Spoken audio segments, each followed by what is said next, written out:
Welcome to the 2019 campus-wide UTA Orientation. My name is One the No Label. You probably have been getting some emails from me. I'm the director of the International Teaching Assistant Program. To start off with, I would like to congratulate you on your admission if you're new to UIC. And let's get started with the just a brief overview, if you can. Okay. So we'll also have a wonderful session that will provide you tips and strategies on approaching and handling your first day of class as a TA and even into the future. And that's the TA boot camp. And at the end of the orientation, stick around because we have free graduate college swag. We call it swag, but really it's just gifts, okay? We have a nice bag for you and several other things. And then also, really important, we would like you to visit the campus resource fair. If you guys can, please just take out your agenda for a minute. I'd like to go over it in a little detail, just so that we understand the flow. Next, we're going to have a welcome address. So from 1 to 1:15, we're going to try to get that done. And then we'll have a TA boot camp by Dr. John Kumlili for about an hour or so. And then at 2:30, we'll have members of various units present and just introduce you to their units on campus, as well as the resources that they provide you as TAs to help your undergraduate students. Okay? So we'll have representatives from the Office of Access and Equity, Title IX, and the Disability Resource Center, and the Counseling Center. And finally, at the end, the Graduate Employees Organization will also speak. So the Campus Resource Fair participants are listed here. Please make a point of visiting these tables. All right? Thank you for attending this orientation. I'm going to hand this off to Dr. Karen Colley, Dean of the Graduate College. Hi, good afternoon. My name is John Kumlili. I'm the Director of the Graduate Teaching Assistant Program here at UIC. Who do you like to work for? And I'm not kidding. Who are the people that ring your bell? And what do I mean by that? What kind of supervisors have given you in the past the ability to be yourself, learn at your own speed, coach you as you needed to, direct you to resources? As a TA, I found out I really like working with young people, which is one of the reasons I came back to UIC. It's led me to lead 5 study abroad programs. In the US culture, proximity matters. Eye contact matters. The ability to look at somebody in the eye, talk with them appropriately, matters in our culture. This is a picture of the diversity. Lauren, circled, was the teaching assistant I worked with. This picture fairly encompasses the student body all of us in 6 days will start working with. We've got special people here who are serious about their education, and when they're in the room with you, if you're serious about them, they will be serious with you. Remember where you are. So we're down here. That's our West Campus in Orange. That's my route to school, taking the 8 bus down Halstead. I love taking the bus. The reason I like taking the bus is because I can listen to lots of people's conversations, I can observe them like a social experiment, and I can do this all very surreptitiously. Some of your roles. So thinking about it, a lot of you will have this instructional role where you're teaching. So every class has a sunrise and a sunset. I think, how many of you play sport? Good sports people? Anybody ever played a sport? All right, thank God. Who plays sport? And so when we think about students at the beginning, just the way I see you, and maybe a little bit how you see me. I don't know anybody's stories in this room. I'm not an expert on anyone in here. You have to make some decisions to the degree to which you make some assumptions. The Dean started out by talking about the preparedness levels. You're going to be working with students that might have some difficulty writing, speaking. They might have some difficulties relating. So we talked about it a little bit, and what I learned was he really wanted to finish school. Even though it was traumatic, it was difficult, it was harsh, he was scared for his little brother, scared for his sister, he still came to school. That was how much it meant to him. His purpose was to graduate. His priority was to become a healthcare professional. His plan was to do his studies in a certain way. Over the time of working with young people, you're going to see them change and grow. Some will go up, some will go down. And what I mean by up and down is mood. If they're taking your exams, they're just moving from exam to exam, agreed? They're just moving along the conveyor belt. That doesn't mean necessarily they're growing.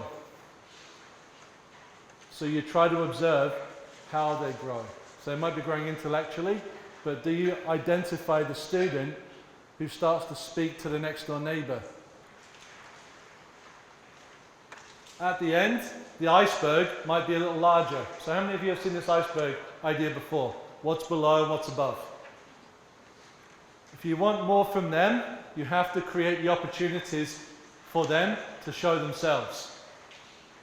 And they only do that when they trust you, they relate to you, and there's a sense of caring and discretion in the room.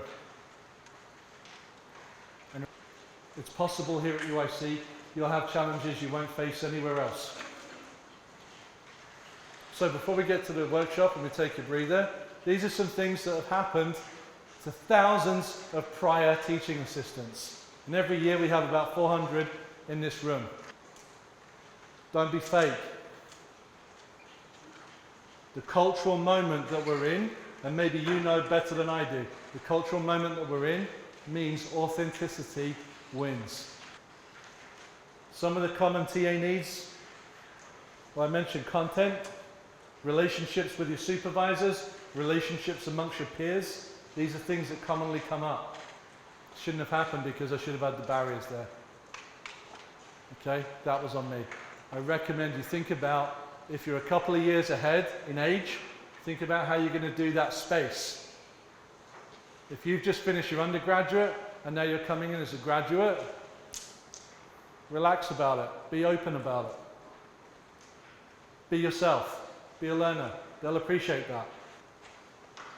This is where I want to finish. Has everybody got a handout for what we're going to do next? So, with purpose comes priorities. When I'm teaching, one of the priorities is to make sure the most important people in the room are the people I'm there to serve. That's a priority. Remember, it's not what you think, it's what you can prove that makes a difference in life. So, how do you do that?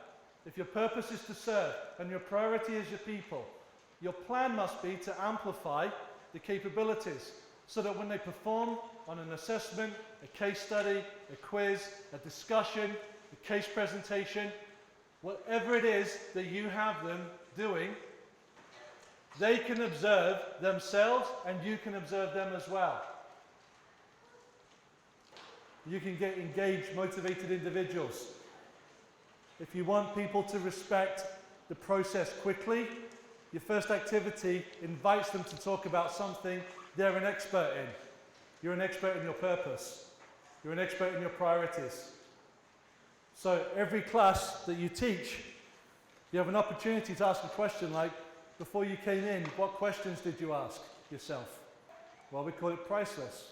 It's participation, relevance, inclusion, climate, learner-centeredness, success, self-esteem, and self-reflection. TSA to you before the first day of class, I heard students seem to be disinterested during class. I feel a bit frustrated. Any excitement I had before teaching, my first class is leaving. Looking ahead to my first class with these kinds of students feels disappointing. So, let's break down some of the pieces here. I heard you have no evidence. People that sit at the front of the class are different and more engaged than people sit elsewhere. Really?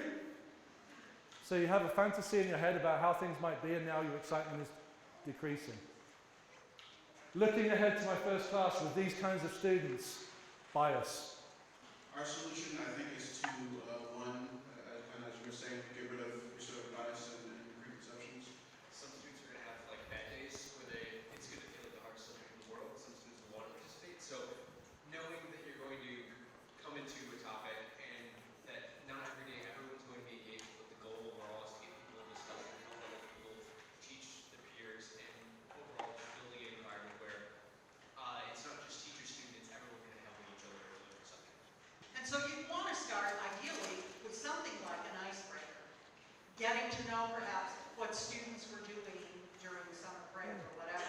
There's lots of icebreakers online. You can find them through Google. I would suggest that sort of environment, to create that sort of environment from Thank the you. get-go. Thank you very much. And thanks to you that contributed there.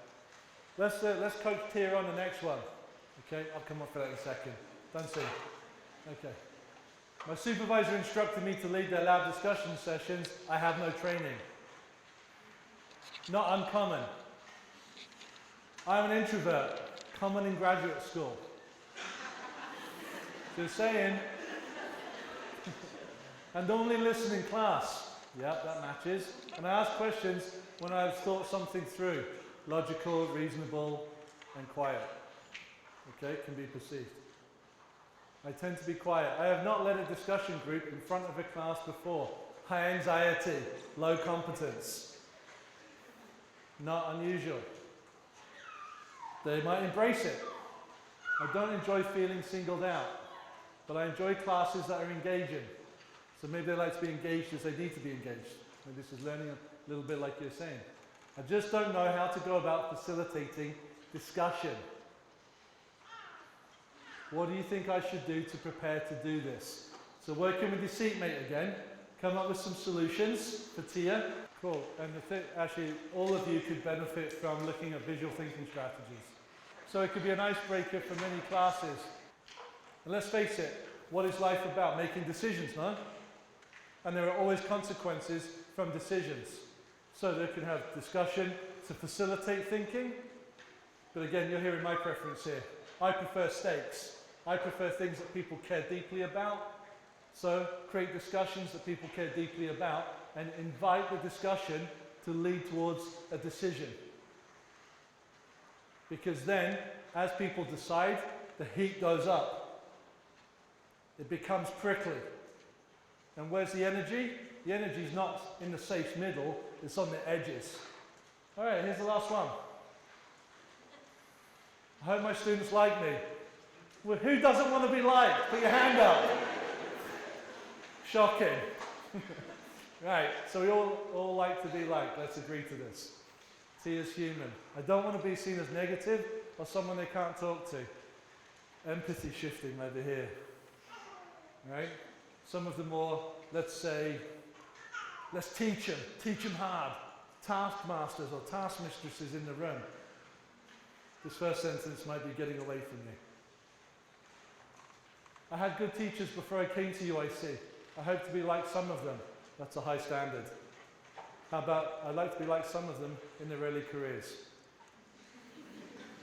Let's start with that. I want the students to learn, but I don't want them to see me like a pushover.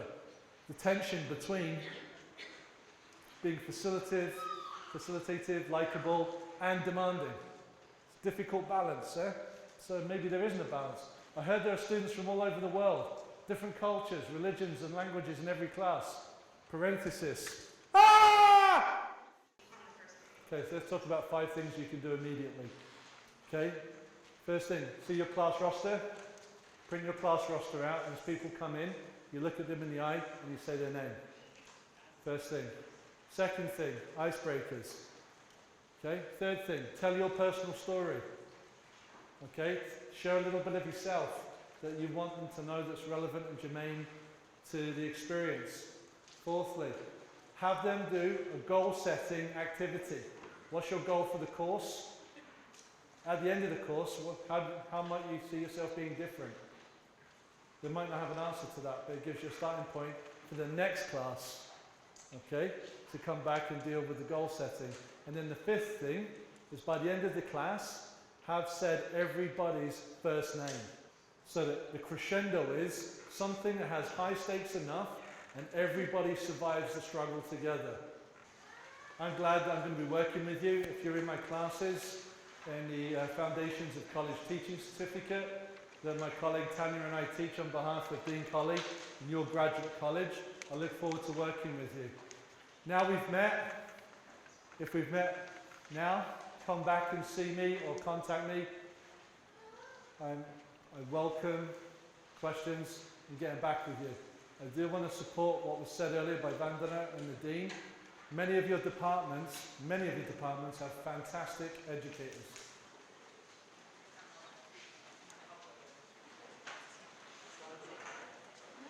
So my name, as Vandana said, is Danielle Miller. I'm with our Office for Access and Equity, and my colleague Sherlock Mack will be out at the resource fair in case you have any other questions following our presentation.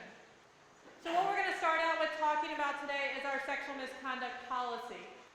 As I mentioned before, sexual misconduct includes many different categories, including the sexual harassment and sex discrimination.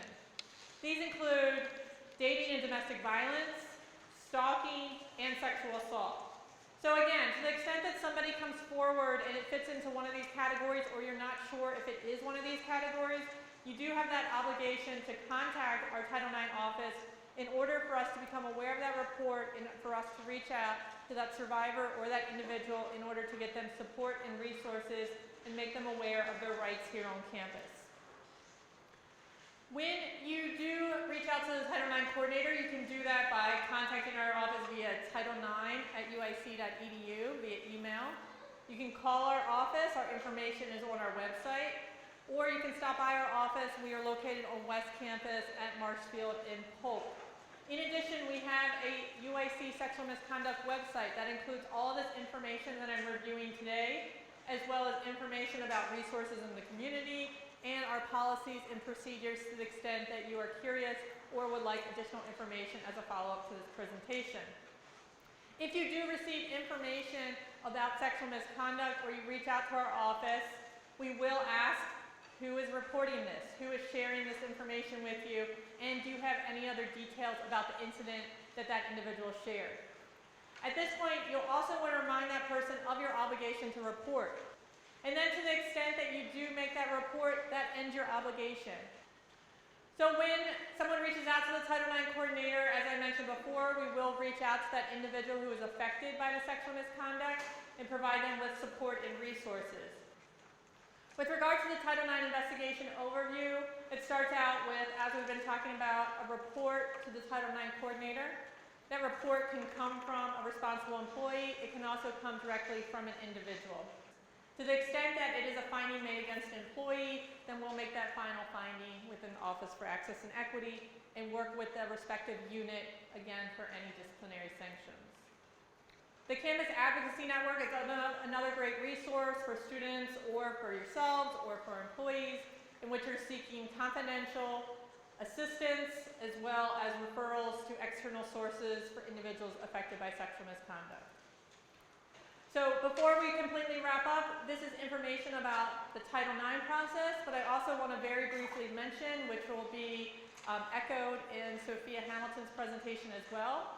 If you are seeking employee accommodations for disability or medical condition, and that's again as an employee, that would be through the Office for Access and Equity. Awesome. Hey everybody, my name is Sophia. I'm the director of the Disability Resource Center here. We are located over in the Student Services Building. So just some quick clarification in terms of all of the different offices that serve and support students with disabilities here at UIC. So I am from the DRC, the Disability Resource Center. We handle student accommodations. We report directly to the Office for Access and Equity, which is where Danielle was from. I also want to call out a really exciting organization office that we have on campus. The DCC, the Disability Cultural Center, they are one of the 7 centers for cultural understanding and social change. So there are 2 laws that protect folks with disabilities at the college level that you ought to be aware of. The first one is Section 504 of the Rehabilitation Act, which was passed in 1977. And the second one is the Americans with Disabilities Act, frequently shortened to ADA, which was passed in 1990 and then amended in 2008. Okay, so reasonable accommodations, in essence, cannot be an advantage. They're about identifying a barrier to access and removing that barrier so that everyone is on an equal playing field. This is not an exhaustive list, but some examples. We provide testing accommodations for folks, extended time to test or a quiet room to test, for example. We provide services or coordinate services such as sighted lab assistance for folks who are low vision, sign language interpreting, CART live captioning or captioning of videos. We sometimes have to relocate classrooms. We have a very old campus. So this is a sort of graphic representation of the accommodations process. And as TAs, you could be involved in this process in sort of different parts. We work with that student in an interactive process to determine what kind of accommodations they need, which results in what we call a letter of accommodation or LOA. That is a PDF document that the student then sends to their instructors in order to implement accommodations. Okay, quickly, making appropriate referrals. We do ask that you make some kind of general announcement or encourage maybe the instructor of the class you're TAing in to make a general announcement about the Disability Resource Center in week 1. We have a syllabus statement available on our website as well as flyers and PowerPoint slides and a sample announcement just in case someone is nervous about saying the wrong thing. You can kind of follow a little script if you'd like. Things that we ask you not to do in an appropriate referral are to make assumptions about disability status. So telling someone that you think they have a disability or asking them directly if they have a disability can be construed as discrimination. So please don't do that. Do not ask for or collect medical documentation. Try not to make up too many accommodations with students outside of the DRC process, only because that can kind of muddy the waters and make things inconsistent across classes in a way that's difficult to deal with after the fact. I hope this goes without saying, but please don't make judgmental or discriminatory comments. And don't praise or valorize students for not making use of a disability accommodation. If you receive a letter of accommodation, which would probably happen if you yourself are teaching a class or if you're teaching a section of a class where it's important for you to implement part of the letter of accommodation, don't feel pressured to respond immediately. If something seems difficult, contact the Disability Resource Center before expressing to that student in any way that you think you won't be able to provide an accommodation or that you will not provide an accommodation. You can always contact us if you have questions. I think I've already said that, but I'll say it again. Please contact us if you have any questions about implementing accommodations. Clearly express how you're going to implement the accommodations in detail. But I don't know. Oh, I think I'm a little over, so we probably don't have time for live questions. But if you have any questions, I'll be outside in the resource fair, and you can always call us or email us directly. Hi. It's so nice to be with you all. My name is Dr. Johanna Strokoff. I'm one of the clinical psychologists over at the Counseling Center. The Counseling Center is located across from the UIC Pavilion. I know that you are the first line of defense when a student has a concern, and that you're so much more approachable for most students than going to a professor directly. So it's great to be here with you today to talk a little bit about what to expect throughout the year and how to intervene if you sense any concerns with the students that you're working with. So what to expect? Likely a blend of what you just had in your mind. Ways that you are going to reach students that ignite a passion to maybe follow in a similar career path that you are. You're likely going to be experiencing students not coming to class, not turning in assignments, and not hearing from them at all. Just crickets. You may have students coming to you with mental health concerns like, I've been so sad lately I can't get out of bed, or I'm so anxious I don't know how to do a group project. I get really fearful when with other students. Certainly fears of talking to professors, and difficulty reaching out for help. Right? We all get distressed. So what does that look like? How will you know if a student is struggling? What will be some signs or indicators? You may see things that are really overt. You may see a student crying. A lot of us are that way. But sometimes you can see it. Certainly if a student talks about being fatigued, I sleep